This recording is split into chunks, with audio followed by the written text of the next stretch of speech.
Bonsoir à tous. Bonsoir, bienvenue au Café des Sciences. Alors nous remercions une nouvelle fois ce soir le Café de la Gare de nous accueillir. Nous vous remercions également pour votre présence ce soir parmi nous. Alors ce soir nous allons parler climat. Nous avons deux intervenants qui vont vous présenter l'impact du réchauffement climatique en Guyane. Donc il s'agit de Madame Marine Bresto et de Monsieur Patrick Rançon. Donc je leur laisse la parole. Bonne soirée à tous.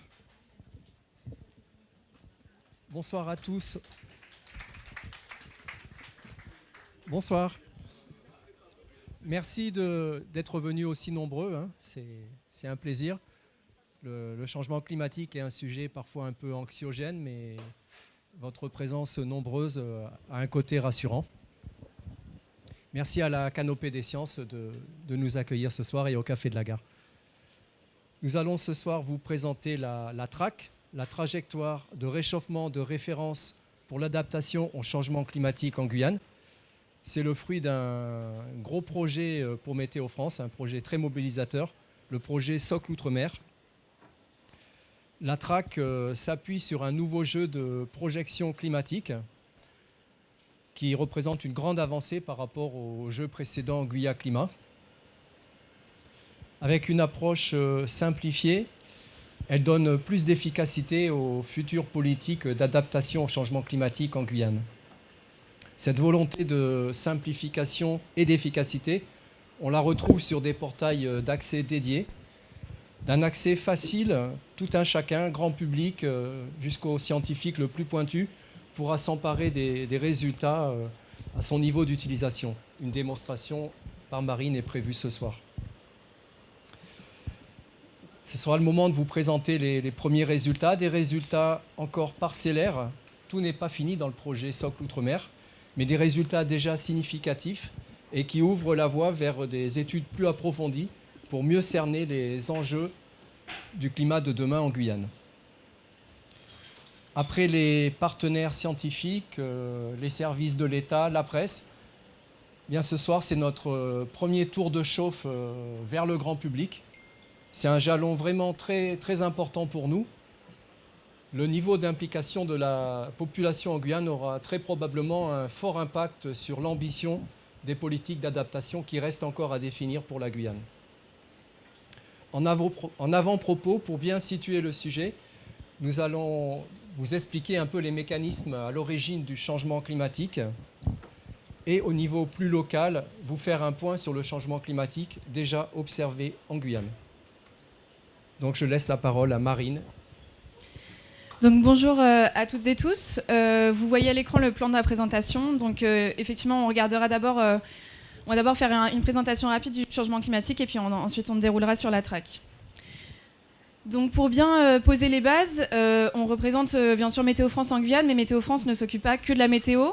On s'occupe aussi bien sûr du climat. Et donc juste une petite distinction pour avoir bien les différences. Donc la météo, c'est l'étude des paramètres météorologiques, donc température, précipitation, vent, humidité, etc., à des échelles de temps et d'espace assez réduites. Donc on parle souvent de la météo pour demain, jusqu'à 5 jours en Guyane, jusqu'à un peu plus longtemps par exemple en Hexagone. Le climat, c'est l'étude de ces mêmes paramètres, mais sur des échelles de temps et d'espace beaucoup plus longues. Donc on va parler par exemple du climat équatorial de la Guyane ou alors du climat notamment sur 30 ans. Donc un petit point déjà, changement climatique pour ceux qui ne sont pas peut-être familiers. Avant de parler de changement climatique et donc de dérèglement climatique, on va un petit peu décrire l'équilibre du climat. Normalement, le climat est à l'équilibre. Quand on dit à l'équilibre, c'est qu'il y a, si on regarde l'entièreté du globe, on fait le bilan de ce qui sort moins ce qui rentre en termes d'énergie, donc en termes de rayonnement solaire. Et donc, normalement, ce qui sort moins ce qui rentre, c'est à l'équilibre. C'est-à-dire la Terre reçoit autant d'énergie qu'elle n'en émet. Pour zoomer un petit peu plus à l'échelle, donc entre la surface et l'espace, donc on reçoit bien sûr du rayonnement solaire. Une partie est directement réfléchie par l'atmosphère, une partie est absorbée par l'atmosphère, une partie est absorbée au sol. Et ensuite, depuis la surface, on a donc un rayonnement sous forme de rayons infrarouges de cette énergie. Et une partie est naturellement conservée au sein de l'atmosphère par les gaz à effet de serre. Donc l'effet de serre, c'est un effet naturel, c'est-à-dire que sans ces gaz à effet de serre qui conservent une partie de ce rayonnement, on aurait en fait une température moyenne à la surface de globe de moins 18 degrés. Grâce à cette atmosphère naturellement constituée, avec une concentration en gaz à effet de serre qu'on peut appeler comme équilibrée ou naturelle, on a une température moyenne à l'échelle du globe de 15 degrés. Donc c'est ce qui permet l'effet de serre naturel, c'est ce qui permet la vie sur Terre, concrètement. Cependant, quand on parle d'effet de serre, cette fois-ci plutôt induit par les activités anthropiques, en fait, on parle bien sûr d'une augmentation de la concentration des gaz à effet de serre et surtout d'une concentration anormale. Donc vous voyez sur le schéma à gauche, c'est une situation à l'équilibre.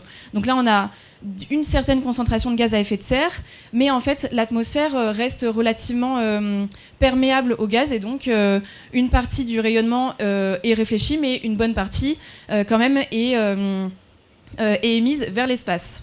Or, si on augmente cette concentration de gaz à effet de serre, on va en fait avoir une opacification. C'est vraiment l'effet de serre, c'est une image, mais qui est vraiment bien parlante. C'est comme si on avait une bâche qui était de plus en plus épaisse et qui bloque le rayonnement à la surface de la Terre, puisqu'en fait, le rayonnement infrarouge ne peut plus s'évacuer vers l'espace. Il est bloqué et donc réfléchi à la surface de la Terre. Et c'est ce qui entraîne un réchauffement majeur. Juste pour information, le principal gaz à effet de serre, c'est pas, ou en tout cas celui qui est responsable pour la majorité du réchauffement, c'est la vapeur d'eau. C'est pas le dioxyde de carbone en l'occurrence, c'est vraiment naturellement, c'est la vapeur d'eau. Cependant, comment est-ce qu'on fait le lien entre les gaz à effet de serre et l'augmentation de la température et donc ce qu'on appelle plus communément le changement climatique ? On regarde on va regarder la courbe d'évolution de température et la courbe d'évolution de dioxyde de carbone. Donc là, l'échelle de temps, elle commence à moins 800 000 ans, donc on arrive à remonter à des datations en quantité de dioxyde de carbone et de température grâce à différentes, c'est de la paléoclimatologie, grâce à différentes méthodes. Et donc on voit que ces dernières centaines de milliers d'années, la concentration en dioxyde de carbone a eu des évolutions assez cycliques. Mais que depuis donc la référence 0, ce qui est à peu près l'ère pré-industrielle, donc à peu près 1850-1900, on a en fait une concentration en gaz à effet de serre qui a explosé. Donc on a vraiment une augmentation sans précédent, une rupture avec cette évolution, et donc on atteint des concentrations en gaz à effet de serre on atteint des concentrations qui sont de l'ordre du jamais vu. Et en fait, on relie directement cette évolution de dioxyde de carbone à celle de la température. Et c'est comme ça qu'on attribue l'augmentation de la température ces dernières années à l'augmentation des gaz à effet de serre, donc notamment le CO2.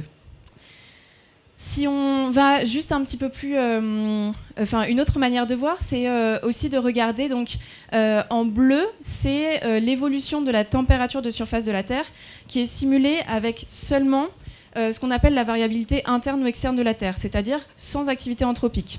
Donc vous voyez, c'est vraiment le panache bleu que vous voyez en dessous. Et donc vous voyez que la température, s'il y avait pas l'homme, concrètement, elle resterait relativement stable. Vous voyez qu'il y a certains événements, par exemple l'explosion du volcan Pinatubo en 92.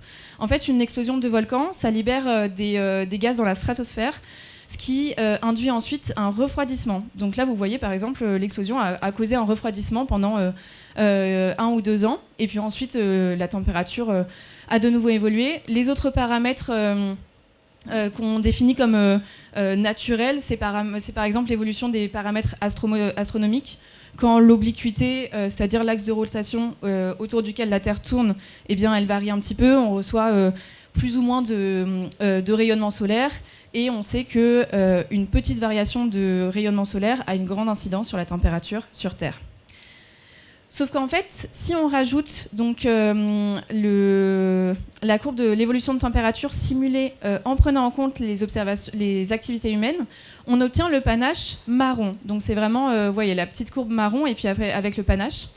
Et si on superpose les observations, donc les observations c'est la courbe noire, on a une complète corrélation entre les observations et l'évolution de température en prenant en compte les activités humaines. Et c'est comme ça qu'on attribue les activités humaines au changement climatique. Donc, en l'occurrence, l'émission de plus de gaz à effet de serre dans l'atmosphère. Les impacts du changement climatique, ils sont nombreux, vous les connaissez sûrement, je ne vais pas m'étaler sur tous, mais par exemple, un peu moins connu, c'est avec l'augmentation de la température et le dérèglement climatique, on a une acidification des océans, ce qui cause notamment la disparition de certaines espèces. J'en parlerai un petit peu plus tard peut-être, mais en tout cas, avec l'augmentation de la chaleur, on peut avoir des impacts sur la santé, donc notamment sur l'hyperthermie et puis aussi sur les maladies vectorielles, par exemple des variations sur les épidémies de dengue, leur intensité, leur fréquence. Évidemment, avec l'augmentation de la température, on a la fonte des glaces continentales. C'est bien la fonte des glaces continentales et non la banquise qui cause l'élévation du niveau de la mer. Des sécheresses, des fortes précipitations. On dit qu'en changement climatique, les extrêmes se multiplient, notamment par exemple des conditions propices aux feux de végétation, ou encore l'érosion du littoral qui est accentuée par le changement climatique. Qu'est-ce que ça donne? Qu'est-ce qu'on a observé au niveau global? Au niveau global, donc depuis l'ère pré-industrielle, on a observé une augmentation de température moyenne de plus 1,22 degrés, donc plus 1,2 degrés sur la dernière décennie 2015-2024. Et donc vous voyez un petit peu la répartition de cette augmentation de température. Elle est beaucoup plus élevée sur continent que sur océan. L'océan a une plus forte inertie et donc le continent se réchauffe beaucoup plus rapidement. Elle est plus élevée au pôle qu'à l'équateur et aux moyennes latitudes, notamment à cause de ce qu'on appelle des boucles de rétroaction positives et notamment à cause de l'albédo. Effectivement, l'albédo, donc c'est la capacité à réfléchir un rayonnement incident. Et en l'occurrence, la neige, le blanc, réfléchit la quasi-totalité du rayonnement solaire. Or, si la neige fond, le sol devient plutôt marron-noir et donc le sol absorbe plus d'énergie et ça fait une sorte d'emballement. C'est ce qu'on appelle les boucles de rétroaction positives. Voilà, et puis plus élevé en altitude et en été. On va maintenant descendre à l'échelle locale. Nous voici revenus en Guyane. Donc cette courbe présente l'évolution de la température moyenne sur les 5 postes climatologiques principaux de Guyane. On a quand même un bon recul, on commence en 1967 et en 2023. Et donc, on se rend compte qu'on a plus 0,34 degrés par décennie. Ça fait un chiffre un peu impressionnant de plus 2 degrés sur la période 1949-2024. C'est les mesures, hein, c'est vraiment ce qu'on mesure. Les 10 dernières années s'écartent encore plus de la normale, avec une anomalie moyenne de plus 0,4 degrés par rapport à la référence 1991-2020. Et enfin, en fin de période, on décroche complètement avec les années 2023-2024, les deux en rouge sur la fin du graphique. C'est les 2 années les plus chaudes que la Guyane ait connues. 2023 a eu le podium pendant une courte année. 2024 a détrôné 2023. Et 2025, elle se situerait à la 6e place. Donc la plupart des années après 2010 sont dans le top 10 des années les plus chaudes que la Guyane ait connues. Donc maintenant, on regarde un peu les températures maximales, enfin pas vraiment maximales, mais le nombre de jours chauds, c'est-à-dire le nombre de jours où la température dépasse les 35 degrés. Dans les années 60, c'était encore quelque chose d'assez rare, hein, notamment sur on le rencontrait des fois dans la Guyane de l'intérieur, mais sur le littoral, c'était franchement rare. Et on voit qu'au fil du temps, le nombre de jours a explosé. Hein. Avant 2000, on était environ à 2 jours par an. Puis là, il y a eu vraiment un décrochage au début des années 2000. On est passé à plus de 15 et maintenant, on se situe plutôt à 40-50 sur les dernières années. Encore plus impressionnant, ce sont les valeurs records avec la frise qu'on a en bas de l'écran. On peut déjà signaler, et ça c'est quelque chose qu'on remarque tout le temps en météorologie, en Guyane, l'ancienneté des records de température les plus basses. Les 15,5 degrés observés à Saül en 1975 au mois d'octobre ne sont pas près d'être retrouvés. Hein. C'est une température, je ne pense pas qu'on la reconnaisse un jour. En revanche, le record de 39 degrés à Camopi, toujours en octobre, mais en 2023, lui, par contre, c'est un record qui ne tiendra peut-être pas très très longtemps.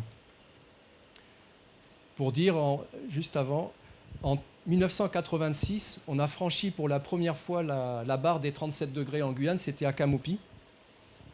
Et si on prenait l'année 2023, c'était la moyenne des températures maximales en octobre a dépassé largement les 37 degrés. Donc ce qui était vraiment exceptionnel en 1986 devenait l'ordinaire de la saison sèche dans les années 2023-2024. Voilà. En revanche, pour les précipitations, je pense que vous le savez, il y a une forte corrélation au niveau de la pluviométrie entre le cycle ENSO avec ses différentes phases, Niño, Niña et neutre, et la pluviométrie en Guyane. Donc on remarque donc une très forte variabilité interannuelle, hein, et ça empêche d'observer un signal. Hein. La Guyane a connu des années très pluvieuses dans un passé lointain, elle en a connu aussi dans un passé récent, et pareil pour les années sèches. Il n'y a pas de signal global d'une évolution de la pluviométrie au niveau de la Guyane, simplement une forte variabilité interannuelle qui persiste. Oui. En regardant de plus près, on note quand même un petit signal qui émerge, notamment en saison sèche dans le secteur de Saint-Laurent et Regina. C'est des tendances significatives mais très peu marquées. C'est peut-être les prémices du changement climatique au niveau de la pluviométrie à venir. Donc je laisse la parole à Marine. Oui, donc quelques mots sur la TRAC, donc les avancées majeures de Météo France ces dernières années. La TRAC, elle est apparue justement en repartant du constat du changement climatique. Le constat du changement climatique, il est sans appel.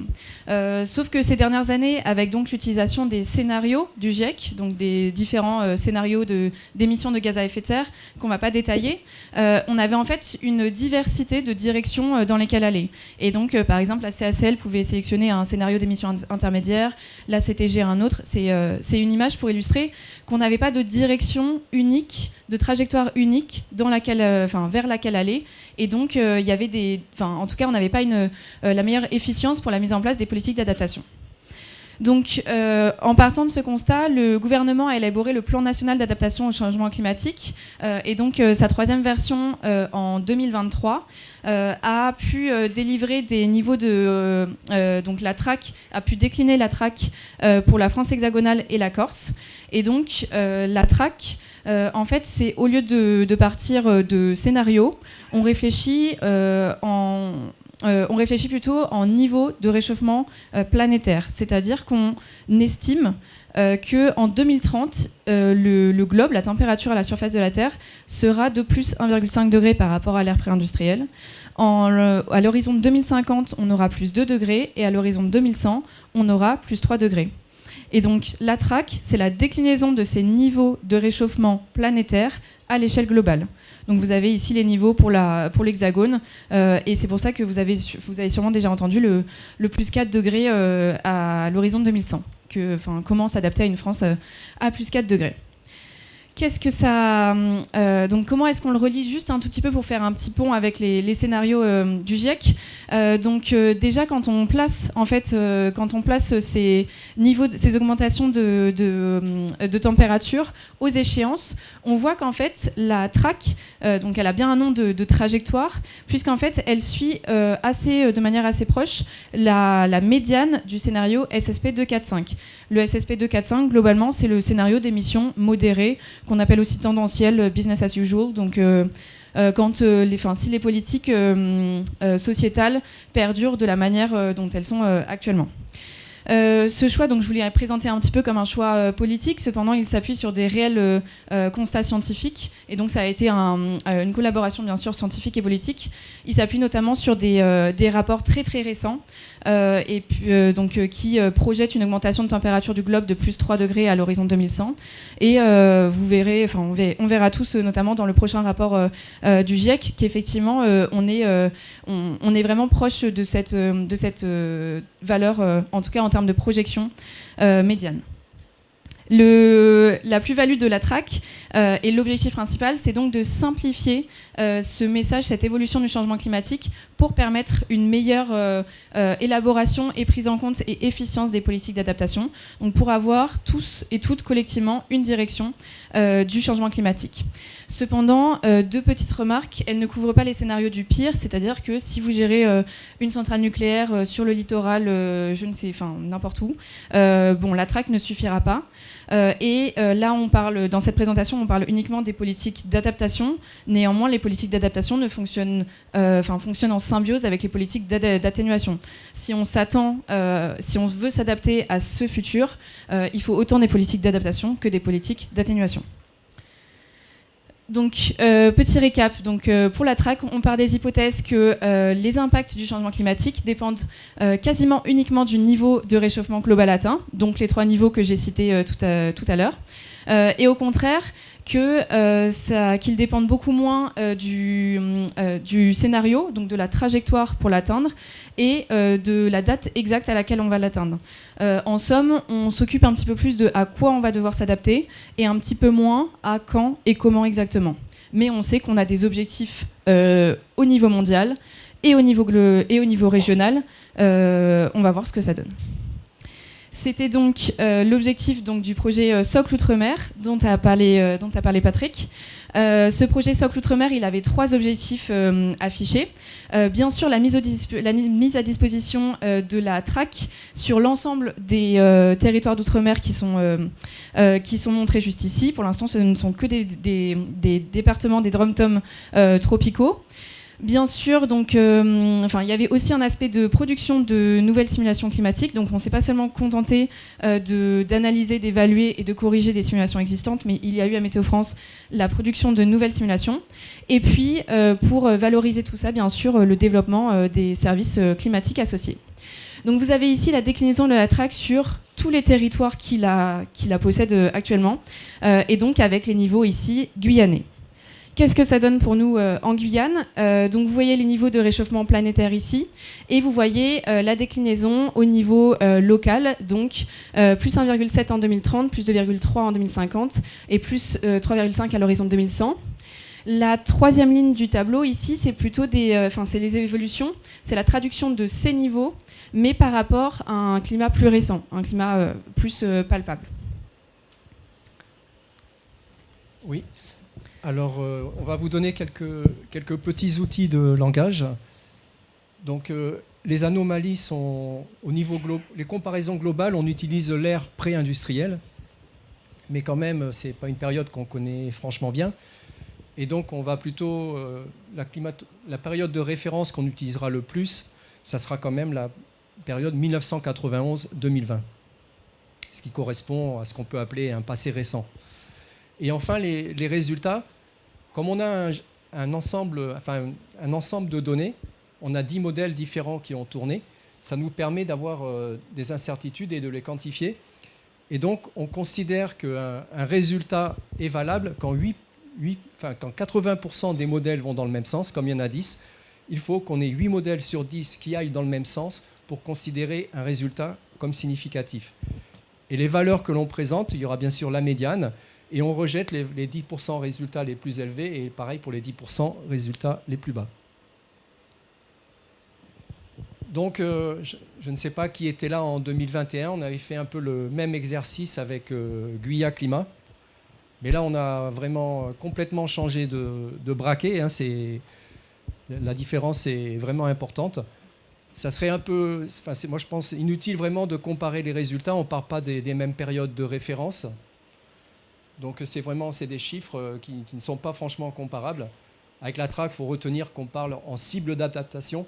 On note qu'avec Guya Climat, on avait des fourchettes de température. À l'horizon 2100, la fourchette était vraiment élevée, ce qui n'aurait pas facilité les politiques d'adaptation. Ce n'est pas la même chose de se préparer à plus 9 qu'à plus 4,2.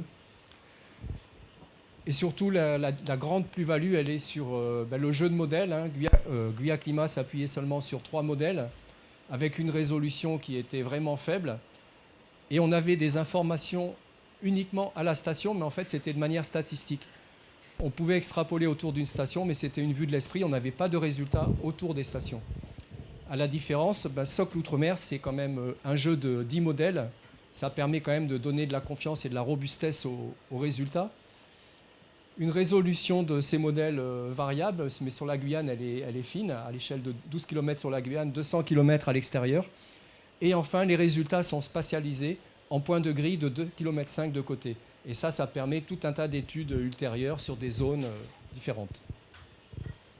Mais en revanche, malgré ces approches complètement différentes, on a une convergence des résultats assez marquée au niveau de la pluviométrie, avec même des résultats similaires sur la saisonnalité. Et ça, ce n'était pas quelque chose sur lequel on était vraiment sûr, mais on a vraiment noté une convergence des résultats. Donc maintenant qu'on vous a décrit un petit peu comment la track fonctionne, on vous a dit que le second objectif, c'était le développement et la mise à disposition donc, de ces résultats, la valorisation de ces nouveaux résultats. Et donc l'homogénéisation, notamment par rapport aux services de Météo France qui sont disponibles en Hexagone. Parmi ces espaces, ces services climatiques qu'on appelle, il y a le portail de données DRIAS, DRIAS les futurs du climat. DRIAS, il est découpé en 3 sections. Qui sont toutes intéressantes, mais pour des publics un petit peu différents. L'espace accompagnement, on va vraiment avoir la description des données et puis une analyse déjà faite. Donc là, soit si vous voulez vraiment rechercher un petit peu plus d'informations sur comment est-ce que les différents modèles ont été corrigés, ou alors si vous voulez le diagnostic du changement climatique observé et futur, il est dans l'espace accompagnement. Donc on s'adresse plutôt au grand public et un petit peu aux décideurs. L'espace découverte que je vais vous montrer juste après, là on commence déjà à avoir une finesse quand même des résultats. On va avoir des cartes interactives avec des indicateurs spécifiques. Et donc là on s'adresse plutôt, on peut commencer à s'adresser peut-être à un public un peu plus averti. Le troisième espace, l'espace données et produits. Donc là, c'est l'espace de téléchargement où vous pouvez télécharger les données donc, sous différents formats. Et donc là, il faut bien sûr vous télécharger juste un fichier de données. Et donc là, c'est à retravailler pour vous-même. Et c'est effectivement si vous faites partie, par exemple, des opérateurs scientifiques d'État, des bureaux d'études, de R&D, et que vous voulez approfondir et adapter les résultats à vos secteurs d'études. Petit zoom un petit peu sur l'espace accompagnement. Qu'est-ce que vous pouvez trouver ? Vous pouvez trouver donc, la description de la track, donc c'est les chiffres qu'on vous a déclinés, la description des simulations, quels modèles exactement ont été retenus dans l'ensemble de 10 modèles dont parlait Patrick, comment est-ce que c'est donné en température et en précipitation, puisque effectivement pour l'instant il n'y a que ces 2 paramètres, comment est-ce qu'ils ont été corrigés, etc. Et ensuite donc l'espace diagnostic, c'est ce qu'on appelle les notes d'accompagnement, donc c'est vraiment le résumé de ce qu'on vous dit aujourd'hui. Très petit résumé de l'espace données et produits. À noter que cet espace, il est seulement accessible via un compte, avec la création d'un compte, qui est complètement gratuit, mais il faut se connecter au compte. Et donc, vous pouvez télécharger soit les données de projection sur la Guyane, c'est-à-dire les séries de données de température et de précipitation qui sont corrigées, ou alors, vous pouvez directement télécharger les indicateurs. Qu'est-ce qu'on appelle par indicateur ? C'est par exemple le nombre de jours avec des températures maximales supérieures ou égales à 35 degrés. C'est le seuil, par exemple, qui a été détaillé comme le seuil de jour chaud en Guyane. Donc voilà, donc vous avez un panel d'indicateurs, une 50aine d'indicateurs que vous pouvez télécharger. Et puis, donc l'espace sur lequel on va se concentrer, c'est l'espace découverte. Donc en fait, vous sélectionnez très très facilement quelques paramètres. Je vais vous faire une petite démonstration. Donc, si vous allez sur DRIAS Climat, donc ça c'est le portail DRIAS, vous allez dans l'onglet Découverte. Et vous sélectionnez donc les simulations Outre-mer Track 2025, le domaine que vous souhaitez, et puis quelle famille de paramètres. Vous avez ensuite une page qui s'ouvre avec des facteurs pré-remplis. Donc si vous voulez, vous avez c'est la page par défaut. Et donc vous choisissez l'indicateur, le pas de temps, les horizons. En l'occurrence sur l'espace découverte, c'est seulement ce qu'on va appeler les horizons de track. Ce ne sont pas des années exactes. Ce sont les horizons, les cibles d'adaptation. Et puis ensuite, vous pouvez soit sélectionner les différents modèles, donc on retrouve les 10 modèles dont parlait Patrick, ou alors vous pouvez réfléchir en produits multimodèles. C'est ce qu'on recommande si on ne sait pas trop comment s'y prendre. Et on recommande de prendre et de regarder en particulier la médiane, mais vous pouvez regarder aussi les différents centiles. Si vous cliquez sur Valider, vous avez directement donc des petites vignettes avec des cartes. Et en fait, si vous cliquez sur une carte, un nouvel onglet s'ouvre. Et là, super. Bon. Donc là, ça va venir. Donc en fait, il y a la vignette, donc la carte qui s'ouvre en grand. Et ce qui est super, c'est quand vous survolez un point sur la carte, vous avez la valeur directement de l'indicateur au point gris le plus proche. Donc c'est vraiment, sans télécharger les données, on peut avoir des informations déjà très précises. Je vais donc vous parler un petit peu plus du second portail, du second service. Donc c'est l'outil Climadiac Commune. Donc là, on a un objectif quand même assez différent. L'objectif principal, c'est de vulgariser le message du changement climatique à l'échelle de sa commune. C'est-à-dire qu'il y a juste à remplir le nom de sa commune, et ensuite vous avez pour les 3 horizons l'évolution des 14 indicateurs qui ont été adaptés à la Guyane. Donc les indicateurs, on parle des indicateurs de santé, tourisme, agriculture, vous avez quelques exemples juste là. Et en fait, pour chaque indicateur, vous avez la valeur de référence en gris, et ensuite l'évolution sous forme de bulle de cet indicateur à l'horizon que vous aurez choisi. De nouveau, petite démonstration, c'est très facile. Donc vous allez sur Climadiac Commune, ici, et donc vous tombez directement sur cette page. On va regarder là où on va regarder Cayenne. Hop, et là, ça vous ouvre une page. Alors attention, il y a 2 menus déroulants différents. Donc là, vous avez un horizon temporel par défaut, c'est 2050. Et si vous déroulez, vous avez littéralement l'évolution de cet indicateur pour l'horizon temporel. Donc là, c'est la température moyenne par saison. Vous avez pareil pour les précipitations. Quelque chose d'important, vous avez l'élévation du niveau de la mer. Donc ça, c'est affiché sur Climadiac Commune, mais ça a été réalisé entièrement par le BRGM. Donc la TRAC, mais déclinée pour le niveau de la mer, ça a été décliné par le BRGM.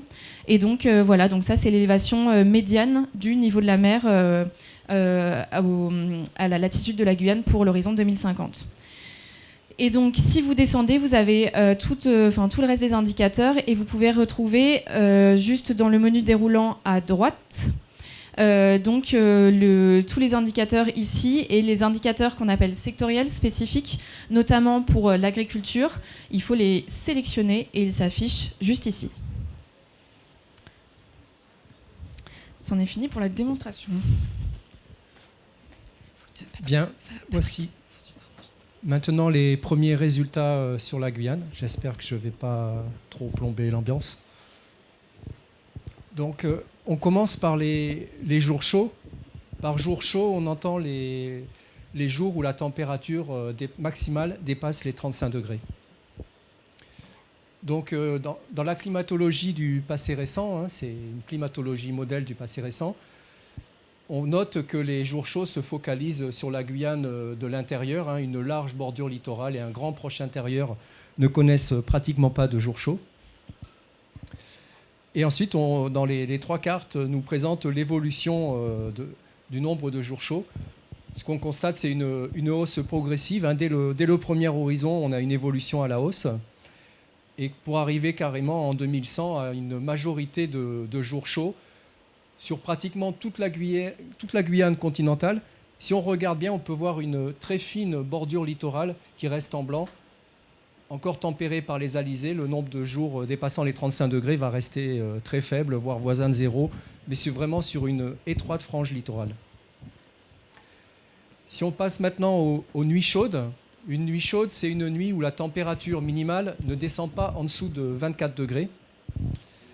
Donc là, c'est à peu près l'inverse, c'est-à-dire que dans le climat passé récent et même encore un peu le climat actuel, les nuits chaudes, elles se focalisent sur le littoral, radouci par l'océan. On n'en connaît pratiquement pas dans la Guyane de l'intérieur. Et là, ce qu'on peut noter, c'est une évolution spectaculaire. Sur le littoral, on va passer carrément assez rapidement à 100% de jours chauds, de nuits chaudes, pardon, où la température ne descend pas en dessous de 24 degrés. Et dans la Guyane de l'intérieur, la température ne descendra pas en dessous de 24 degrés, plus d'un jour sur deux dans la Guyane de l'intérieur. Et donc, on va se retrouver avec une grande majorité continentale de la Guyane, où il y aura à la fois des nuits chaudes suivies de journées chaudes. Et ça pose il y a l'habitat en Guyane, dans toute la Guyane de l'intérieur, qui est carrément à repenser pour s'adapter à cette nouvelle donne. On passe bien sûr aux précipitations, hein. C'est un paramètre hyper important dans le cadre du changement climatique en Guyane. Donc on commence avec une vision élargie sur la pluviométrie annuelle. Et donc ici, on va voir apparaître des hachures sur les cartes. En fait, ces hachures, on les a quand on n'a pas l'accord entre les 8 modèles sur 10. Quand plus de 8 modèles sur 10 sont en phase, on n'a plus de hachures. Donc tant qu'il y a des hachures, on a un signal, mais on ne le considère pas encore comme franchement robuste puisqu'on n'a pas l'accord de 8 modèles sur 10. Ce qu'on peut remarquer, dès le premier niveau de réchauffement, plus 1,7, on a quand même une tendance à la baisse, mais qu'on ne considère pas significatif au niveau global de la Guyane. Enfin, pour arriver au niveau de réchauffement maximal, on a quand même une baisse à l'échelle du territoire, une valeur médiane de moins 15%. Et maintenant, si on essaie de zoomer un peu pour voir un peu des particularités locales au niveau du territoire, on note un signal à la baisse significatif en pluviométrie annuelle qui apparaît sur le nord-ouest dès le premier horizon, c'est-à-dire d'ici 2030, et qui se renforce à l'horizon 2050. Là, on a toute une pointe nord-ouest, un secteur qu'on pourrait signaler d'Irakubo à Awala. Et enfin, à l'horizon TRAC 2100, une baisse de la pluviométrie qui dépasse les 15% sur toute la bordure littorale et une grande partie du bassin du Maroni. Donc avec un tel signal en pluviométrie annuelle, on va regarder aussi ce qui se passe au niveau de la saison sèche. Les saisons sèches récentes nous ont bien alarmés sur le sujet. Donc par saison sèche, on entend la période juillet, août, septembre, octobre, novembre. Et au niveau global de la pluviométrie en Guyane, on note une baisse qui se focalise principalement sur les mois de août et septembre. On a quand même une baisse généralisée sur les autres mois, mais elle est plus marquée en août et en septembre, avec une baisse qui devient vraiment marquée à l'horizon 2100. Et là encore, si on zoome sur... on peut avancer. Voilà, si on zoome sur certains secteurs, là, ce qu'on remarque, c'est une baisse marquée sur la pointe sud-ouest, là, vraiment le Maroni en tête de bassin, dès le premier horizon TRAC. Cette zone, elle s'agrandit pour arriver à l'horizon TRAC 2050. Et enfin, à l'horizon TRAC 2100, on a une baisse de moins 20 à moins 30% sur toute la partie amont de tous les bassins. Ça englobe quasiment tout le Maroni jusqu'à Grand Santilly, mais ça concerne aussi la vallée de l'Oyapock et même le bassin amont de la Comté, du Sinnamary. Donc ça nous alerte beaucoup sur l'étiage des fleuves, problématique qui va probablement s'amplifier, mais qui ne concernera pas que le Maroni, hein. Même les autres bassins sont concernés. Il y a aussi une période intéressante, c'est la petite saison des pluies, la période de décembre, janvier, février. On note déjà dans le climat actuel une grande variabilité. Cette année, à titre d'exemple, le petit été de mars s'est produit en février. Et c'est quelque chose qu'on a déjà connu par le passé. On a déjà eu des mois de janvier, février, mars secs. Donc là, c'est une période intéressante à regarder. Et ce qu'on constate, c'est une évolution à la baisse, pas encore significative, mais dès le premier horizon. Et cette baisse, elle devient significative, progressivement de plus en plus significative, pour atteindre des valeurs importantes. On a une baisse de la pluviométrie à l'horizon 2100, au niveau vraiment spatial de la Guyane, la médiane spatialisée, qui atteint autour de 25% de baisse. Et là, on regarde un peu plus dans le détail. On note une baisse qui devient significative assez rapidement encore une fois sur le nord-ouest de la Guyane, un secteur Irakubo, Saint-Laurent, Awala. Et ce secteur-là, c'est déjà le secteur où cette période de l'année connaît déjà assez régulièrement un déficit pluviométrique. Et cette baisse, elle s'accentue à l'horizon 2100, où là, on a vraiment toute une bordure littorale de Kourou à l'embouchure du Maroni, et de même sur la vallée du Maroni, globalement, le déficit pluviométrique est assez conséquent sur tout ce secteur. Là, c'est un petit focus sur le petit été de mars. Pareil, une grande variabilité interannuelle. On a déjà connu des mois de mars très secs. Et là, ce qu'on observe, c'est en pluviométrie spatialisée, c'est à l'horizon TRAC 2100, d'ici la fin du siècle, probablement avant, on a une baisse de moins 29%. C'est le mois de l'année où le signal de la TRAC en baisse de pluviométrie est le plus important, c'est le mois de mars, couplé avec des mois de janvier et février où on avait déjà une baisse importante. Et donc, si on regarde vraiment au niveau spatial de la Guyane, à l'horizon 2100, on a une baisse encore plus marquée sur tout un grand secteur qu'on pourrait tracer une diagonale qui irait de l'île de Cayenne à Maripasoula. Au nord de ce secteur, on a une baisse au mois de mars qui atteindrait 30 à 40%. Il y a un signal vraiment alarmant sur le petit été de mars. Les périodes de sécheresse, par période de sécheresse, on entend le nombre, au sein de la saison sèche, on a des périodes où il ne pleut pas pendant plusieurs jours. Donc c'est le nombre de jours consécutifs où on n'observe pas de précipitations. Dans le climat passé récent, vraiment au niveau global de la Guyane, on l'estime à 3 degrés. Et ensuite, au niveau de réchauffement, plus 3,5 degrés, on va gagner 5 jours, on passerait de 3 à 8. Ça a l'air anodin comme ça, mais c'est pas rien, surtout si on zoome maintenant. On remarque que sur la bordure littorale, qui connaît déjà des nombres de jours consécutifs très importants, on a déjà observé, je ne me rappelle plus l'année, mais le record, c'est 97 jours consécutifs sans pluie dans le secteur d'Awala.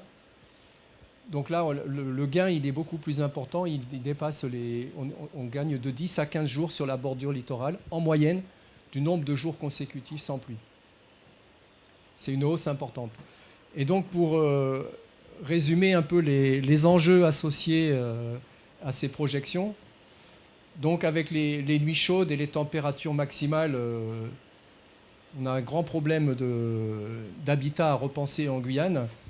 On a même, surtout dans la Guyane de l'intérieur, on ne l'a pas présenté, mais on a même 10 à 30 jours où la température maximale pourrait dépasser les 40 degrés.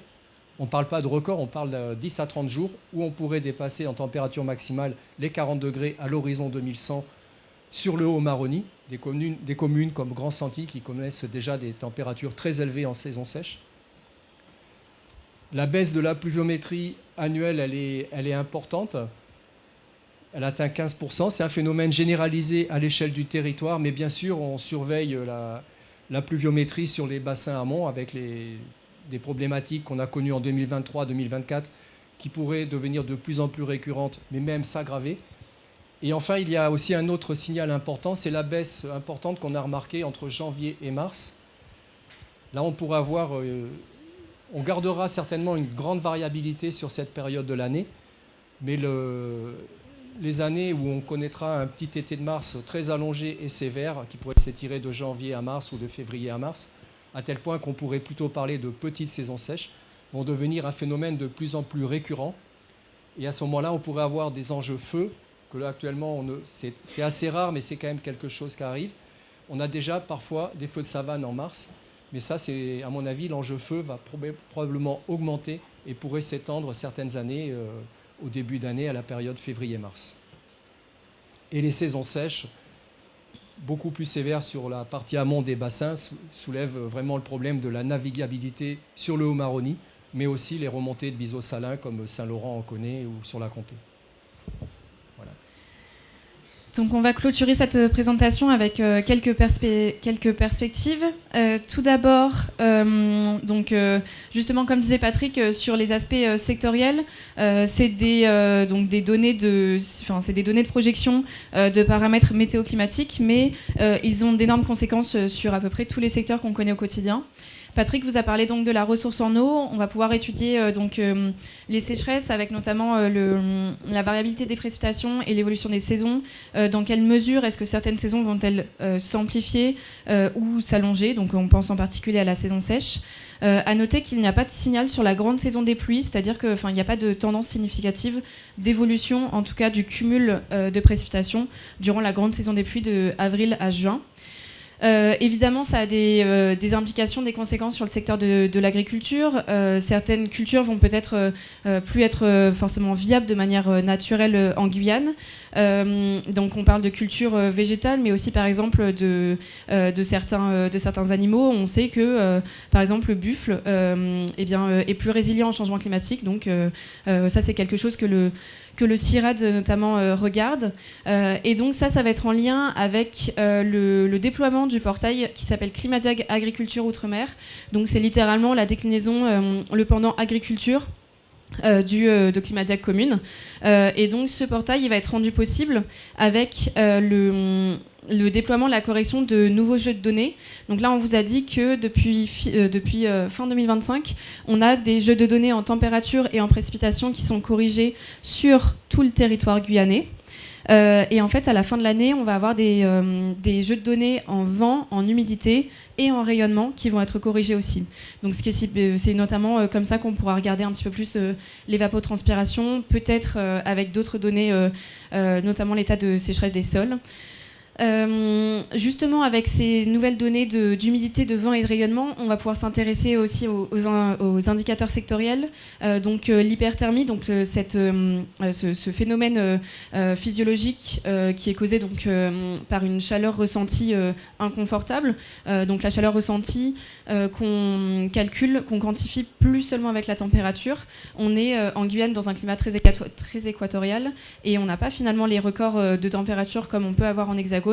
Néanmoins, avec la forte humidité, on a en fait des conditions météorologiques qui ne sont pas propices, qui sont en tout cas dangereuses pour la santé.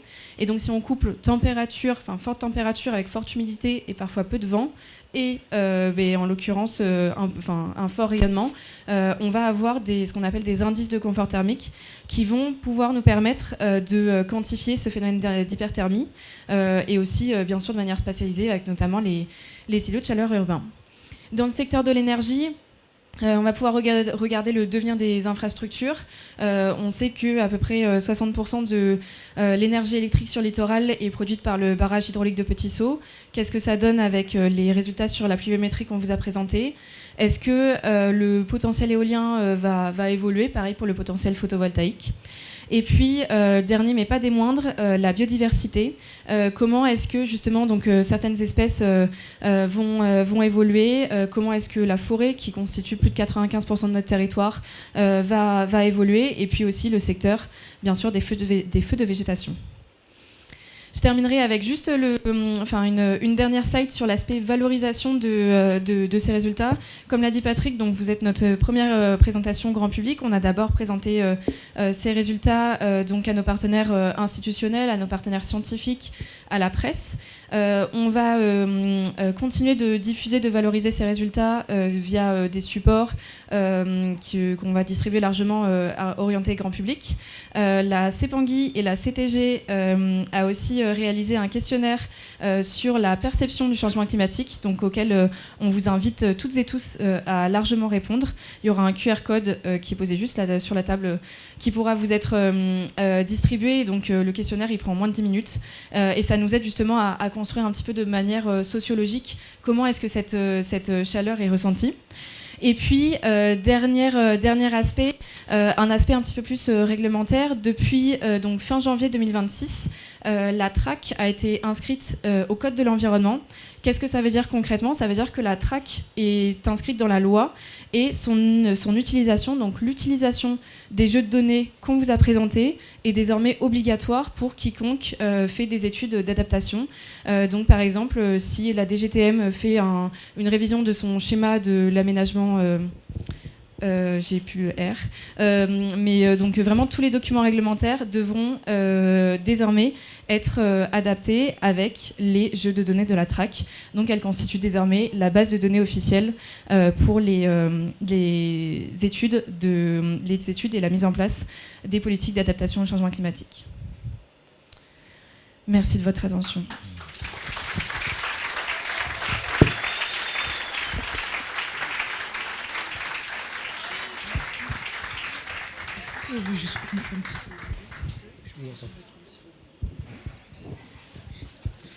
Alors nous vous remercions pour cette présentation.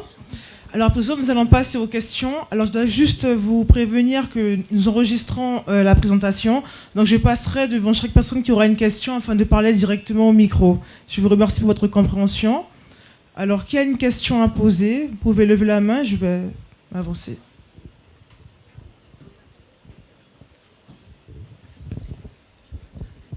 Oui, merci de votre présentation très intéressante et un peu alarmante, notamment lorsqu'on pense à la déforestation qui pourra être de plus en plus importante pour des raisons anthropiques, vous l'avez dit. Ça fait un effet d'accélération en fait de ce que vous avez présenté, à mon avis. Si on a de plus en plus de sécheresse, de moins en moins d'eau, des feux et compagnie, la déforestation faite par les hommes ne fera qu'aggraver le manque d'utilisation de la masse verte pour capter à la fois le CO2, pour contrer l'évaporation, etc. Qu'est-ce que vous en pensez? Bien, le sujet de la déforestation, c'est important, mais je pense qu'il y a aussi beaucoup d'études ultérieures à faire sur la résilience de la forêt, sur son niveau d'adaptation, c'est un sujet peut-être un peu plus vaste et à ce stade, les feux de végétation ne concernent encore que les savanes littorales et les friches périurbaines. On n'a pas encore vu de feux de végétation en forêt. Oui, d'accord pour les feux, mais pour la déforestation elle-même, c'est-à-dire l'anthropisation qui augmente le littoral, toute la zone déjà de savane est très menacée, mais ensuite la forêt aussi sur la zone périphérique qui est menacée, le long des fleuves, le long des... Voilà. Ça, tout déboisement en Guyane accélère le phénomène, on est d'accord.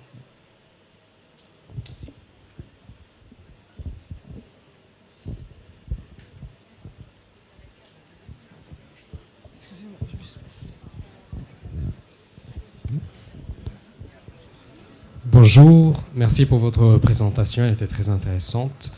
Je me demandais si les estimations que vous faites pour l'avenir, c'est plutôt dans un univers positif, réaliste, pessimiste, conservateur par rapport à ce qui se passe. Alors là, on rentre un peu dans la partie technique de comment ont été calculés les niveaux de réchauffement locaux. Donc, quand on parle de la TRAC, on ne parle plus en fonction des scénarios d'émissions de gaz à effet de serre du GIEC. Néanmoins, ils ont été utilisés pour arriver à ces niveaux de réchauffement locaux. C'est vraiment la partie un petit peu compliquée, pas la boîte noire, mais en tout cas la partie un petit peu plus difficile de la TRAC. En fait, pour calculer ces niveaux de réchauffement locaux, on est parti sur un ensemble de modèles globaux qui ont été d'abord au préalable validés par notamment Aurélien Rib, donc un statisticien, climatologue statisticien de Toulouse. Et en fait, dans chaque modèle de climat global, on regarde en fait à quelle année est-ce que le niveau de réchauffement planétaire a été atteint. C'est-à-dire que là, on est à l'échelle du globe. On regarde par exemple en 2100, on part du postulat qu'on veut s'adapter à plus 3 degrés. On croise avec l'évolution de la température dans le GCM. On arrive à quelle année? On arrive à 2065. Donc ça, c'est ce qu'on va appeler l'année pivot. Ensuite, pour avoir le niveau de réchauffement local, on regarde dans ces mêmes modèles de climat globaux, qui ont été d'ailleurs contraints par les observations. Ça, c'est une grande avancée qui a été développée à Toulouse. Donc, on regarde dans ces modèles de climat globaux, mais seulement sur la région. On regarde, en fait, si on repart de l'année qu'on a déterminée juste avant, donc l'année pivot, quand on croise la courbe de température, combien est-ce que ça nous fait en régional? C'est comme ça qu'on obtient le niveau de réchauffement régional. Et ensuite, donc en fait, vous avez... alors, juste là, vous avez... c'est aussi retrouvable, ça c'est une figure qui est disponible sur Drias. En fait, vous avez pour l'ensemble des 10 modèles, l'année pivot étant la médiane des années pivot pour chaque modèle. Donc en fait, là, 2017, donc l'année pivot médiane du réchauffement plus 1,5 degré, c'est la médiane des années pivot pour chaque modèle. Voilà, pour chaque année pivot, pour chaque atteinte de 1,5 degré dans les modèles globaux. Et donc ça fait, en fait, et les impacts du changement climatique, c'est pour ça qu'on parle d'horizon track. En fait, les impacts pour chaque horizon track, ils sont calculés sur les 10 ans après l'année pivot, 9 ans après. Ça nous fait un intervalle de temps de 20 ans. Et c'est là-dessus qu'on calcule les impacts du changement climatique. Donc en fait, les cartes que vous voyez, c'est en l'occurrence la médiane de l'évolution de l'anomalie de précipitation pour les précipitations sur la vingtaine d'années pour chaque modèle, qu'il soit global, régional ou qui résout la convection. Voilà, j'espère que j'en ai pas trop perdu. C'était la partie très compliquée de la track. On voit bien la différence entre les modèles. Hein. Le premier modèle est un modèle que l'on qualifie de particulièrement chaud, puisque en 2042, lui, il est déjà très très haut, quoi. Et les autres, il y en a qui sont moins pessimistes, comme celui qui est tout en bas, il présente des chiffres un peu plus raisonnables. Mais le premier modèle est particulièrement chaud. Effectivement, j'ai oublié le lien avec les scénarios. En fait, donc, on parle plus en scénario, sauf qu'on les utilise pour calculer les années pivots, puisqu'en fait, pour calculer ce niveau de réchauffement régional, on a pris évidemment un seul scénario. Enfin, il fallait choisir un scénario. Ça a été un choix de choisir le SSP 585, donc autrement dit celui qui émet le plus d'émissions de gaz à effet de serre. Simplement, c'était un parti pris, simplement pour se dire, pour être sûr qu'on allait atteindre tous les niveaux de réchauffement. Mais en fait, c'est exactement ce que dit Patrick. Comme on a pris le SSP 585, donc le scénario qui chauffe beaucoup concrètement, on a des années pivots qui sont très très proches, dans un futur très proche, sauf qu'on a dit qu'en fait, cette année pivot, 2017, ça correspond au final à l'horizon, au seuil de 1,5 degré qu'on dit qu'on va attendre en 2030. Donc en fait, c'était la courbe que j'avais montrée au début. Si on réaligne les années pivots par rapport au niveau de réchauffement, donc plus 1,5 en 2030, plus 2 degrés en 2050, plus 3 degrés en 2100, on a en fait un redressement de la courbe et c'est comme ça qu'on obtient des chiffres beaucoup plus cohérents avec la réalité et qu'on se détache du scénario. C'est cette carte. Voilà.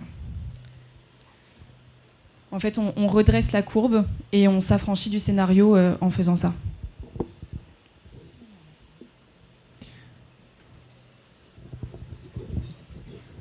C'est bon. Merci pour l'explication sur les pivots. Je voulais parler vous avez parlé de l'augmentation des phénomènes d'érosion et de submersion. Alors, je ne sais pas exactement si vous pouvez me répondre, si c'est votre domaine, parce que ça concerne plus les prévisions météo, sur la prévision des phénomènes de houle et de submersion. C'est bien Météo France qui donne les informations à la préfecture, qui lance les alertes quand il y a des alertes de submersion. Oui, c'est ce que nous faisons. Ouais.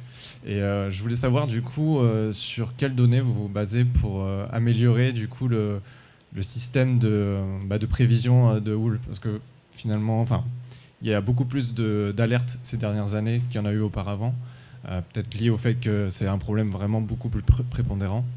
et des alertes qui finalement ne sont pas forcément exactes sur le niveau de submersion attendu, notamment à Awala et Yalimapo, où ils mettent en place la barrière anti-submersion lors des alertes.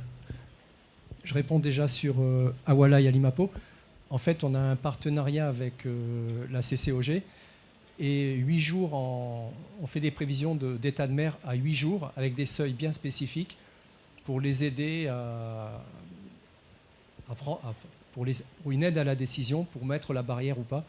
Et moi, je pense que ça marche globalement assez bien.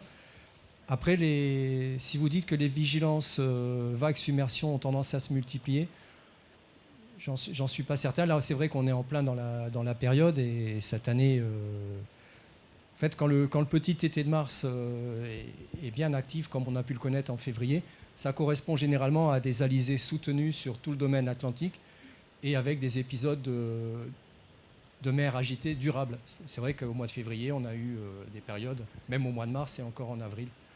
Donc il y a de la variabilité dans ce domaine aussi. Et ce qu'on déplore, nous, c'est l'absence de bouée, quoi. On n'a pas de moyens d'observation actuellement. On en a une par le passé. Actuellement, on n'en a pas. Mais les modèles de prévision d'état de mer sont quand même assez fiables et on colle à peu près à la réalité. Mais il faut quand même signaler quelque chose d'important, c'est que les plages ont beaucoup changé. Les gens se sont habitués à des plages envasées avec les vagues complètement amorties par la vase. Ensuite, le banc de vase qui affectait les plages de Rémire s'est décalé vers l'ouest. Actuellement, il n'y a plus de vase. Avec l'absence de vase, les vagues ont commencé à déferler.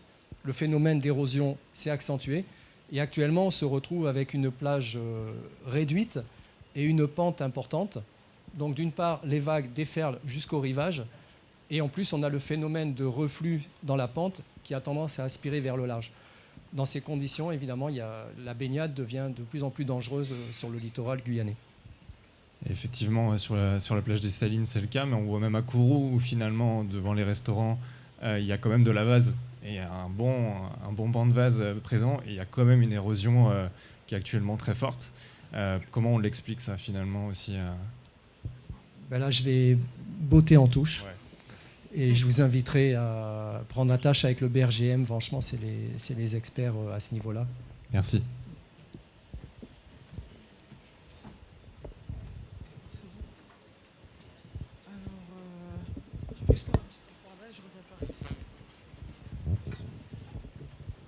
Bonsoir. Moi, j'ai une question aussi. Vous avez évoqué le fait qu'il y avait certaines années qui étaient plus chaudes que d'autres, comme 2024-2010. Est-ce qu'on sait attribuer un phénomène, une cause à cette augmentation de température ? Je pense à El Niño ou des phénomènes climatiques comme ça. Oui, les années 2023-2024 étaient les 2 années les plus chaudes que la Guyane ait connues. Et c'était sous un phénomène El Niño. Après, on remarque aussi l'année 97 qui s'était démarquée dans une série d'années nettement moins chaudes. C'était un Niño là vraiment intense pour le coup. 2015 aussi se démarque et c'était là aussi une année Niño. Mais après, la tendance au réchauffement lié au phénomène El Niño, elle est un peu gommée par... il y a le changement climatique avec le réchauffement progressif qui s'ajoute. Par exemple, l'année 2025, on était en phase Niña relativement faible, mais normalement, c'est quand même associé à une petite baisse des températures. Mais malgré cela, l'année 2025, elle se classe au 6e rang des années les plus chaudes que la Guyane ait connues. Et du coup, est-ce que la Guyane, elle suit les mêmes tendances que ce qu'on peut observer à l'échelle mondiale, ou c'est vraiment localement qu'on a ces différences-là ? En Guyane, l'impact du phénomène ENSO au niveau des températures et de la pluviométrie est particulièrement fort. Dans d'autres endroits, il est différent. Parfois, ça peut même avoir l'effet inverse. Mais après, par exemple, le El Niño 2023-2024 a eu un fort impact sur la Guyane, mais il était pourtant considéré comme relativement modéré, et il a eu un impact beaucoup plus faible ailleurs. Je dirais par exemple qu'un Niño fort ou très fort aura un fort impact au niveau planétaire, au niveau global, mais en revanche, localement, il y aura des disparités. Et donc, effectivement, le phénomène ENSO, c'est un phénomène qui dépend de la variabilité interne de la Terre, c'est-à-dire que, en gros, il a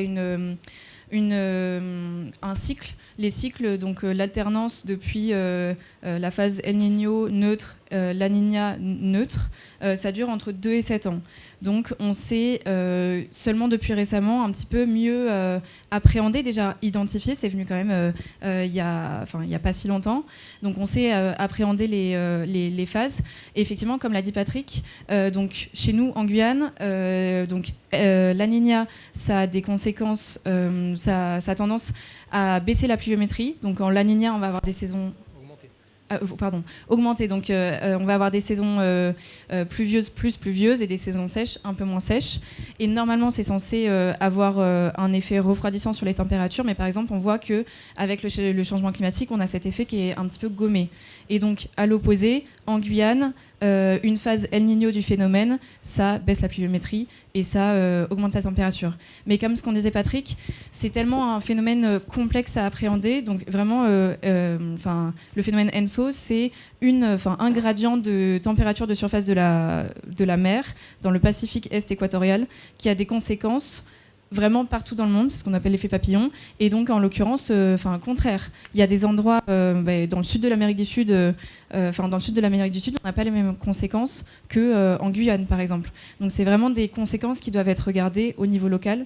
Et comme disait Patrick, on n'a pas de corrélation, en tout cas pour l'instant, entre l'intensité d'un phénomène, donc c'est-à-dire un Niño fort, un La Niña très faible, etc. On ne peut pas établir un lien direct en disant El Niño fort, ça va forcément augmenter de beaucoup les températures. Et parce que justement, le El Niño de 2015-2016, il était plus fort que celui de 2023-2024. Et pourtant, les températures observées en 2023-2024 étaient supérieures à celles de 2015. Donc c'est là où on rentre vraiment dans le domaine de l'attribution, notamment du changement climatique, qui est couplé un petit peu avec d'autres phénomènes naturels et où la frontière est assez difficile à identifier.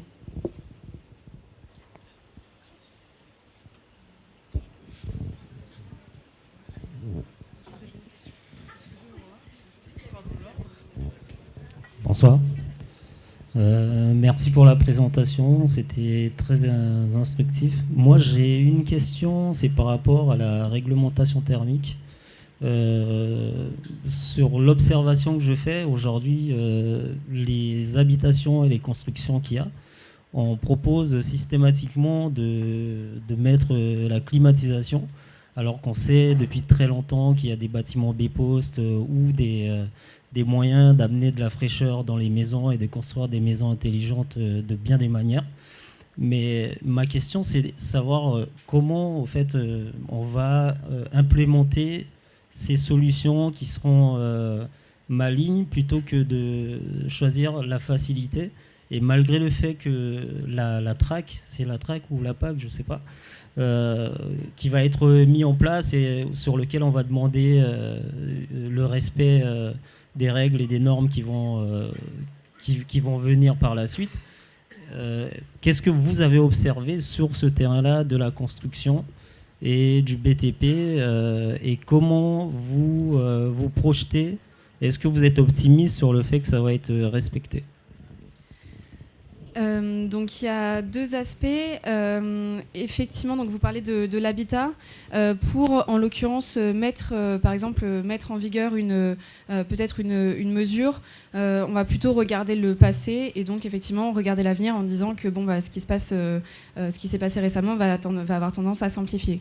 À titre d'indication, donc effectivement, il n'y a pas de réglementation pour l'instant sur les réglementations thermiques dans le tertiaire. C'est pas notre domaine d'expertise, mais en tout cas, je sais que la semaine prochaine a lieu le premier comité de pilotage du bâtiment durable guyanais pour justement commencer une réflexion.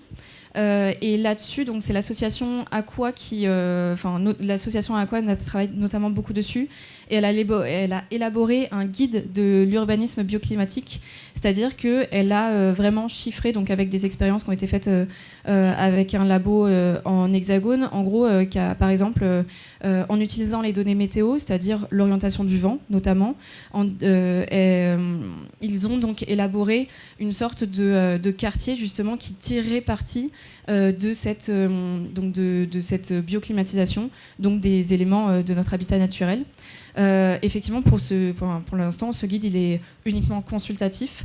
Nous, on n'intervient pas malheureusement, on n'intervient pas dans la mise en place des politiques d'adaptation, mais justement, on peut espérer avec la sortie de ce guide et puis la tenue et la mise en place de groupes de travail sur le sujet, que petit à petit une réglementation sur le thermique et notamment donc sur l'habitat tertiaire sera mise en place. Mais ça, c'est pas de notre sort.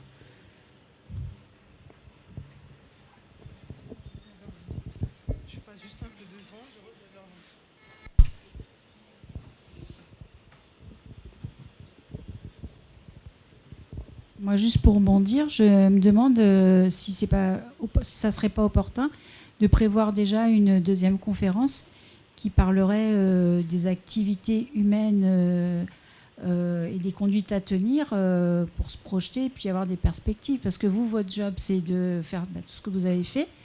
Mais s'il n'y a rien derrière, qu'est-ce qui va se passer, quoi? On va avoir chaud, mais... Donc juste un petit mot, effectivement, donc là on vous a parlé du plan national. Nous, effectivement, Météo France, on répond donc à la commande nationale qui était de décliner le plan national à l'échelle régionale avec la TRAC. À l'échelle de notre région, la collectivité territoriale de Guyane a commencé l'élaboration d'un plan régional d'adaptation au changement climatique. La CTG a embauché une chargée de mission d'adaptation et donc il découpe donc littéralement ce programme de travail en six secteurs. 6 secteurs dont par exemple la sensibilisation et le financement pour essayer de balayer donc à la fois les politiques d'atténuation et à la fois les politiques c'est quand même très focalisé sur les politiques d'adaptation. Mais donc là, il y a les partenaires scientifiques se consultent et réfléchissent à quoi mettre en place. Mais c'est aussi pour ça qu'on voulait vous remercier d'être là ce soir. C'est parce que la prise de conscience du changement climatique, elle passe alors certes par les politiques et donc le niveau collectif, mais elle passe aussi par le niveau individuel. Et donc quiconque est sensibilisé au changement climatique peut sensibiliser d'autres personnes. Et donc tenter de mettre en place à sa petite échelle des politiques d'atténuation en l'occurrence.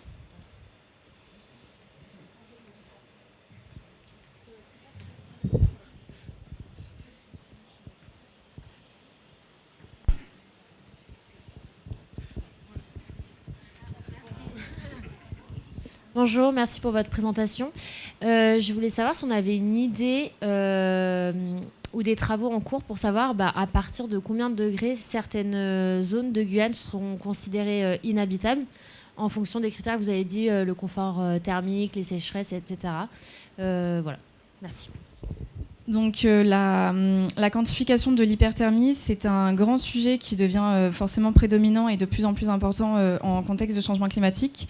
À Météo France, on est en train de réfléchir donc justement à des seuils locaux et pas seulement en température. Donc on l'a dit, l'humidité, etc. joue un rôle important.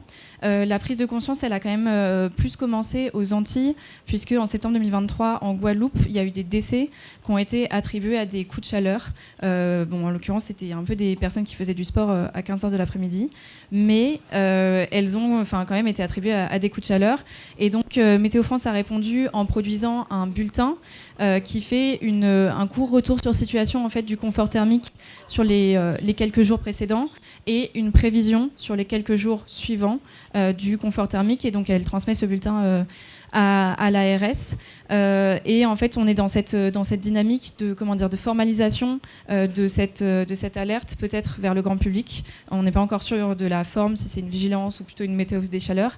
Mais en tout cas, là, on est dans la phase d'étude et donc justement de choix des seuils appropriés. Puisque par exemple, donc l'Organisation mondiale de la santé a développé ou a élaboré quelques seuils pour un indice de confort thermique qui s'appelle le Heat Index. Donc vous voyez là, c'est les 5 un petit peu indices de confort thermique qui sont majoritairement utilisés. On a les indices de confort thermique qui prennent en compte seulement la température, l'humidité, ceux qui prennent en compte en plus le vent et celui qui prend en compte surtout le rayonnement. Par exemple, le WBGT, c'est celui qui est beaucoup utilisé pour le secteur du bâtiment. C'est celui que Météo France utilise en hexagone, et pour le sport aussi. Par exemple, Météo France fait des bulletins pour des manifestations sportives telles que Roland-Garros en utilisant cet indicateur. Et donc, par exemple, l'OMS, elle, a des seuils qu'elle a fixés pour l'humidex. Attention, l'unité, c'est pas des degrés, pas forcément. Et donc, en fait, ça, c'est une étude qui a été faite aux Antilles-Guyane, donc où on a rejoué en fait 4 indices de confort thermique, dont l'humidex que vous voyez à l'écran. Et donc en fait sur la dernière décennie, donc c'était 2014-2023. Et en fait, on voit l'évolution, donc la variabilité mensuelle de cet indice de confort thermique. Qu'est-ce qui saute un peu aux yeux à l'écran, c'est que la moyenne annuelle est quand même très haute par rapport au seuil de l'Organisation mondiale de la santé. Donc ça, le seuil 40, au-delà de ce seuil, l'OMS considère qu'il y a un certain inconfort. Au-delà du seuil 45, l'OMS considère qu'il y a un certain danger. Néanmoins, c'est quand même des seuils à prendre avec des pincettes puisqu'ils n'ont pas été adaptés localement. Et donc là, cette année, justement, notre rôle, c'est un peu de lier ces données de météo, donc les données météo-climatiques, à plus des données santé, et pour établir une corrélation et trouver un certain seuil. On voit bien que, heureusement, on ne meurt pas tous toute l'année avec ces conditions de température. Et donc, le but, c'est justement d'élaborer, de choisir des seuils pertinents pour, en gros, pas faire une vigilance tout le mois d'octobre parce qu'on sait que c'est le mois le plus chaud, mais plutôt avoir des informations plus pertinentes et donc plus précises. Sur ce graphique, on voit l'humidex à Maripasoula. La valeur retenue, c'est la valeur la plus élevée de la journée. Ça ne témoigne pas de ce qu'on ressent toute la journée. Donc, c'est au plus chaud de la journée, probablement, ou juste après une averse, qu'on a des valeurs aussi élevées. Mais on note quand même il y a déjà une période d'inconfort certain autour de la saison sèche. Et avec les saisons sèches qui, dans un avenir relativement proche, vont s'étendre, je pense que la période inconfortable de l'année va aussi s'allonger.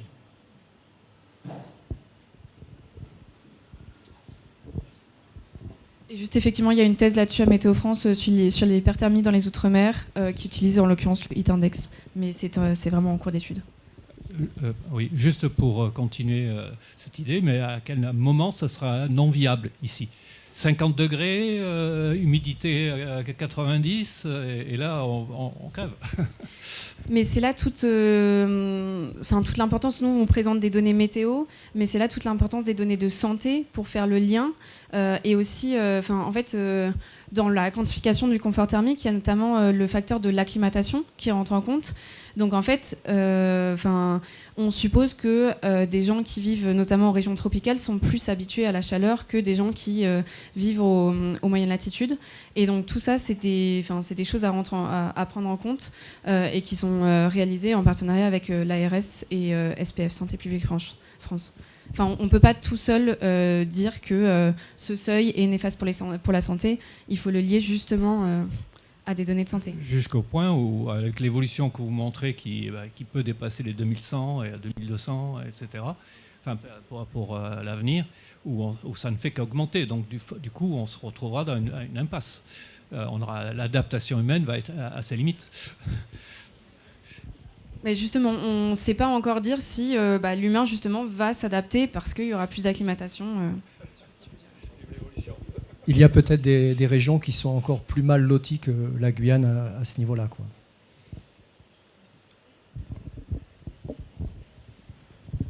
Bonsoir, merci. Nous avons parlé des humains, mais on a constaté la mort d'arbres sur de larges zones, notamment au niveau de la Trinité ces dernières années. Qu'en est-il de la santé de la forêt amazonienne ? À ce sujet, là, c'est ce qu'on appelle les études ultérieures, où les scientifiques, l'ONF, le CIRAD pourraient s'emparer des projections météo et les croiser avec leurs données de terrain, des projections qu'ils ont de leur côté pour arriver à des études plus approfondies sur la résilience de la forêt par rapport au changement climatique en Guyane. Là, c'est des études ultérieures. La désertification est-elle un avenir possible? C'est quelque chose...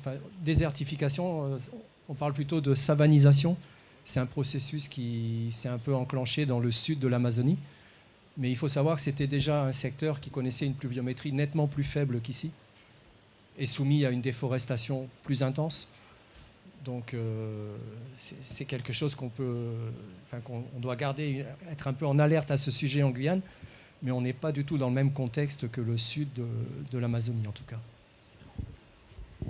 Et en l'occurrence, pour les faits, donc pour les dépérissements qui ont été constatés dans les alentours de la Trinité, là, sur quelques hectares, j'ai plus l'ordre de grandeur, plusieurs hectares. Une des hypothèses, c'est donc l'ONF, l'Office national des forêts, qui mène cette étude. Je n'ai pas connaissance des conclusions, mais en tout cas, une des hypothèses, c'était aussi les fortes précipitations de 2021-2022. Alors pourquoi, sur ce secteur, on n'a pas malheureusement des stations d'observation partout, encore moins partout dans la forêt, mais c'était une des hypothèses. C'était pas... Oui. 2021-2022, c'est top 1 et top 2 des années les plus pluvieuses en Guyane depuis le début des mesures. Bonsoir, merci de partager toutes ces données avec nous. Je me demandais, est-ce que dans ces projections, vous arrivez aussi à évaluer peut-être l'apparition de catastrophes naturelles plus fréquentes? Par exemple, je suppose qu'avec les sols qui vont peut-être s'assécher ou avoir des périodes d'humidité avec plus de coulées de glissements de terrain ou de coulées de boue, ou peut-être l'apparition de tempêtes comme on peut voir aux Antilles. Est-ce que c'est des choses qui vous arrivez à évaluer? Alors, les phénomènes extrêmes sont malheureusement... ils ne sont pas forcément identifiables dans ces simulations en particulier. Par exemple, on voit quand même que les extrêmes de précipitation dans les modèles de climat, parce qu'on est à des échelles de temps extrêmement larges, sont quand même légèrement sous-estimés. Donc, mais après, en fait, c'est aussi en connaissant le comportement du modèle, on peut essayer de trouver un facteur multiplicatif en regardant le passé et donc en regardant le futur aussi. Donc ça, c'est ce qu'on pourrait peut-être répondre pour les inondations, par exemple, donc des fortes précipitations qui mènent aux inondations. À noter qu'en Guyane, la plupart des inondations, qui sont vues notamment dans le secteur de Cayenne, du centre-ville, sont causées par une conjonction de fortes précipitations et de marée haute, puisque quand la marée monte, ça limite l'évacuation des eaux de pluie. Et puis, donc pour le reste des événements un petit peu extrêmes, donc les événements de sécheresse, on pourra encore plus et encore mieux les regarder avec les jeux de données en humidité. Donc ça permettra de calculer des ETP, de l'évapotranspiration potentielle. Et alors pour le reste, notamment glissement de terrain, là c'est plus notre ressort, c'est plutôt donc le domaine des risques, qu'ils soient BRGM ou DGTM ou service de l'État. Et tout ce qui serait tempête ou... Pour l'instant, pas de cyclone en vue en Guyane, ni à l'horizon 2030, ni à l'horizon 2100. Merci beaucoup.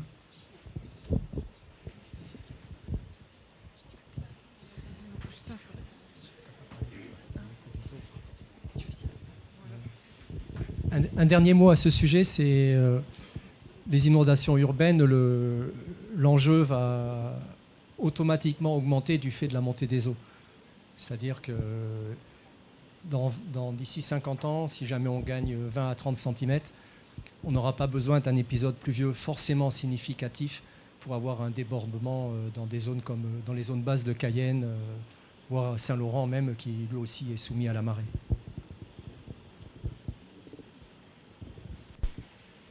Oui, bonsoir. J'ai entendu dire qu'avec le réchauffement et puis les eaux qui viennent plus ou moins salées au pôle et tout ça, il y a la possibilité, par exemple, qu'il y ait des ralentissements de courant marins et donc que ça modifie le climat. Tout ça, c'est intégré dans les modèles ou est-ce qu'il y a la possibilité que ce ne soit pas tout à fait comme on est prévu à l'avenir ? Alors donc pour regarder un petit peu l'évolution des courants, il faut regarder des modèles qui sont couplés atmosphère et océan, et donc des modèles qui regardent donc du haut de l'atmosphère jusqu'au bas de l'océan. Et donc ça, c'est des modèles qui sont forcément plus coûteux. Pour l'instant, ce qu'on vous a présenté, c'est les simulations et les données uniquement pour l'atmosphère. Donc on ne peut pas à notre échelle, en tout cas ici, dire on ne peut pas donner en tout cas l'évolution des courants avec les données qu'on vous a présentées.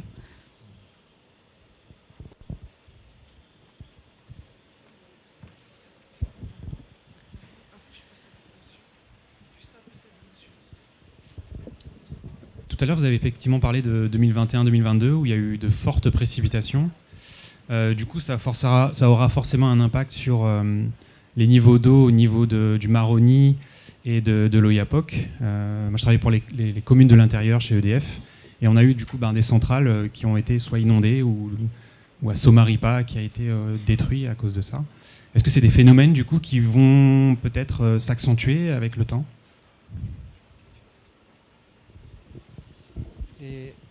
Les projections climatiques, Marine l'a dit, appréhendent plutôt mal les épisodes de pluie extrême. On a tendance à avoir un signal qui se lisse. Donc on n'a pas de réponse à ce sujet, mais il y a quand même de fortes probabilités qu'on reste dans la continuité, c'est-à-dire, même s'il y a une tendance à l'assèchement, il y aura bien certaines années, il y aura des saisons des pluies qui vont se démarquer par une pluviométrie exceptionnelle. Couplé du coup avec El Niña, c'est ça Avec les phases de la Niña, principalement, oui, c'est ce qu'on a remarqué en 2020 à 2022, la phase Niña, relativement modérée, mais a eu un impact très fort. Et en contexte de changement climatique, donc là vous vous référez plutôt, donc non pas au domaine de la météo et du climat, mais plutôt de l'hydrologie. Et donc l'hydrologie est un domaine d'étude qui n'est pas notre domaine d'expertise. Et donc c'est plutôt l'Office de l'eau de Guyane ou Bioplateau qui était présent. La CVH surtout, cellule de veille hydrologique. Et donc en contexte de changement climatique, en tout cas, les partenaires regardent un petit peu essayent moins d'élaborer des modèles de projection d'inondation, parce que c'est plutôt des phénomènes très succincts, mais ils essayent plutôt de regarder et de développer des modèles d'étiage, donc justement de bases eaux. Et donc ça, c'est ce qui va être décrit dans le cadre du projet Explore 2. Donc Explore 2, c'est un projet qui a commencé en Hexagone et qui devait être déployé et qui va être déployé en Outre-mer. Et donc là, Explore 2, c'est littéralement de l'hydrologie, donc coupler nos données atmosphère à des données sur des échelles d'espace, sur des échelles beaucoup plus réduites, à l'échelle d'un bassin ou alors à l'échelle de la Guyane. Mais là, c'est des processus complètement différents.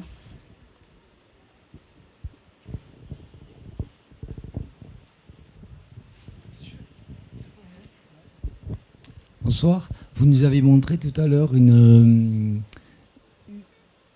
vue sur l'élévation du niveau de la mer. Est-ce qu'à terme, des communes en Guyane vont être impactées ? Alors, je ne sais plus où est la figure. Je crois que c'était c'était pendant la démonstration, c'est ça ? Oui. Ah non, mais il y a aussi une slide après.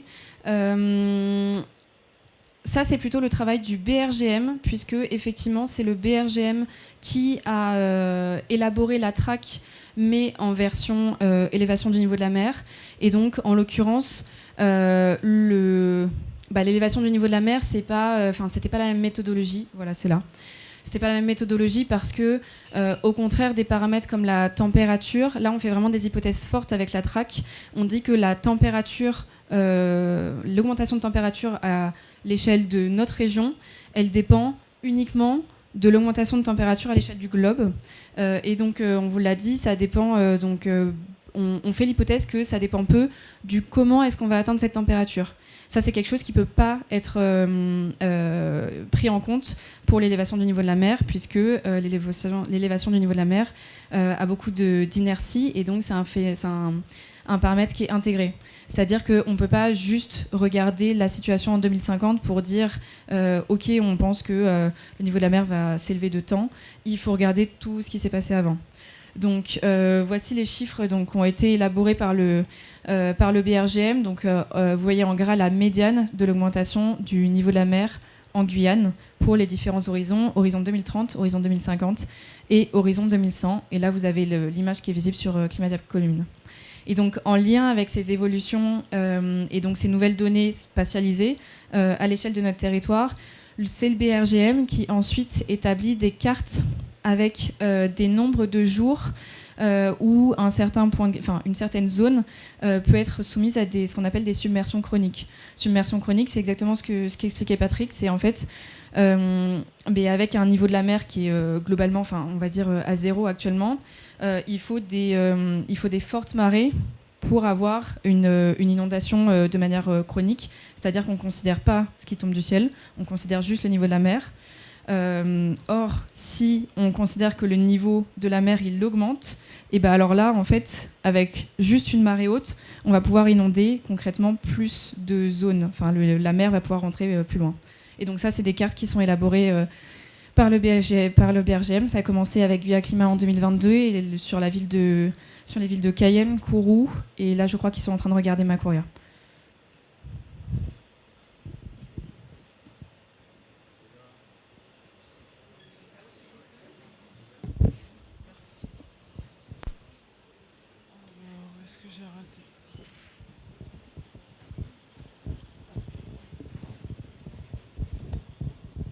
Bonsoir. Pour revenir sur le phénomène El Niño, on entend dans la presse là qu'on va avoir. Vous attendiez à cette question peut-être. On attend un phénomène extraordinaire cette année, comme jamais vu. Alors en plus, boosté par le changement climatique. Qu'est-ce que vous en pensez? Est-ce que vous avez des signes précurseurs ici en Guyane? Et quand est-ce qu'on saura si ça va se produire ou pas? Bon, il y a peut-être un autre phénomène, c'est un petit emballement médiatique qui fait gonfler le sujet, quoi, parce que là, voilà, c'est les dernières sorties de la NOAA, les Américains. Donc, ce qui est clair, c'est que actuellement, nous sommes dans une période où l'indice ENSO, à 0, on est vraiment entre moins 0,5 et plus 0,5, on est dans le neutre. Et quand il dépasse 0,5 pendant 3 mois consécutifs, on passe en phase El Niño. Actuellement, cet indice, il est encore très légèrement négatif au mois d'avril, mais il remonte à vitesse grand V. Et à partir de juin, d'autres modèles disent plutôt juillet, on rentrerait en phase El Niño avec un indice qui dépasserait les 0,5. Et là, quand on observe les probabilités, on voit clairement qu'à partir de juillet-août, l'hypothèse la plus probable, c'est un phénomène El Niño. Donc, est-ce qu'on aura un Niño cette année? C'est quasiment certain. Ensuite, si on passe aux probabilités d'avoir un Niño très fort, modéré ou faible, ce qu'on remarque, c'est qu'en fin d'année 2026, on a des probabilités à peu près égales, autour de 25%, entre un Niño très fort, fort et modéré. Mais si on ajoute 25% de Niño très fort et 25% de Niño fort, il est quand même probable que le Niño 2026 soit fort. Ça, c'est le scénario le plus probable. Mais après, il y a franchement des choses à vraiment regarder. Actuellement, on est dans une période de changement. On avait un indice qu'on a utilisé pendant des années, c'était l'indice ONI, qui en fait était calculé par rapport à l'écart à la température moyenne sur la période 1991-2020 sur le bassin du Pacifique. Et cet indice, il avait un défaut, il ne tenait pas compte du réchauffement progressif du bassin. Donc actuellement, un par un, tous les grands centres météorologiques sont en train de basculer vers le RONI. Avec le R, je rajoute le mot relatif, un indice relatif qui colle plus à la réalité. Donc, et d'ailleurs, ce nouvel indice RONI a un peu déclassé le El Niño 2023-2024. Il était considéré comme fort, en fait, il est plutôt moyen. Ça, c'est une parenthèse. Et sinon, je l'ai dit tout à l'heure, un Niño fort, voire très fort, on est à peu près certain qu'il aura un fort impact au niveau global, c'est-à-dire au niveau planétaire. Mais en revanche, il y aura des disparités locales. Donc même si on avait un Niño fort cette année en 2026, l'impact en Guyane, il n'est pas encore quantifié ni certain. Et enfin, il y a d'autres paramètres qui comptent. Il y a aussi les anomalies de surface de l'océan sur le bassin atlantique tropical. Actuellement, elles sont particulièrement élevées. Et quand on a ces eaux chaudes sur le bassin atlantique tropical, on observe généralement une pluviométrie un peu plus conséquente. Donc là, cette année, franchement, la saison des pluies qui n'est pas encore terminée, il nous reste le mois de mai et de juin, elle aura aussi un impact déterminant sur les niveaux d'étiage. Donc tout ça fait beaucoup d'incertitudes.